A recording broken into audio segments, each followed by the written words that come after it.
Bom, então aqui a gente vai visualizar a drenagem dos seios paranasais. Primeiro, a gente precisa lembrar que os seios paranasais estão em 4 ossos.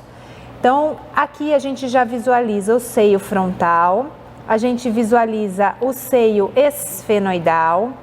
Esta região é onde estão as células etimoidais e os seios maxilares, que são os maiores seios paranasais. Bom, o que acontece aqui é que o seio frontal, ele vai drenar para uma região chamada de meato médio, que fica logo abaixo da concha nasal média. Então, aqui a gente visualiza uma série de estruturas que são a bolha etimoidal, esta região que é chamada de hiato semilunar e logo aqui embaixo chamado processo uncinado. Então, o seio frontal, ele vai drenar exatamente onde está aqui a piaçava, né? Então, o seio frontal, ele vai drenar para esta região do meato médio, né? Próximo à bolha etimoidal. Depois, nós temos aqui esse orifício também no meato médio, que é a drenagem do seio maxilar. Então, o maior seio também drena para a região do meato médio. Bom, além disso, nós temos então as células etimoidais e temos o seio esfenoidal.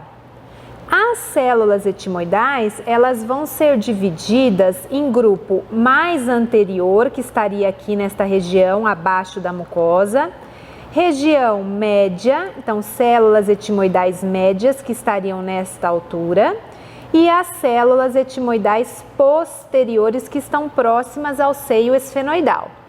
Então, o que acontece é que as células posteriores, elas vão drenar em conjunto com o seio esfenoidal aqui nesta região próxima à concha nasal superior. Então, no que a gente chama então de meato superior, onde está a piaçava. Então, tanto o seio esfenoidal quanto as células etimoidais posteriores vão drenar para esta região. As células etimoidais médias e as células etimoidais anteriores também vão drenar para a região do meato médio. Então, aqui as médias drenam diretamente na bolha etimoidal, então tem um monte de furinho aqui, vamos imaginar, né? Que é para onde essas células etimoidais médias vão drenar, e as células etimoidais anteriores também drenam para esta região do meato médio. Só lembrando aqui, a gente tem a drenagem do chamado ducto lacrimonasal, não é um seio paranasal, mas só para lembrar vocês que a drenagem ela é feita aqui na região do meato inferior. Então, quando a gente chora, por exemplo, que as lágrimas vêm parar dentro do nariz e o nariz começa a escorrer, é porque existe uma conexão da região da órbita com a região da cavidade nasal e este ducto ele vem desembocar aqui na região do meato inferior.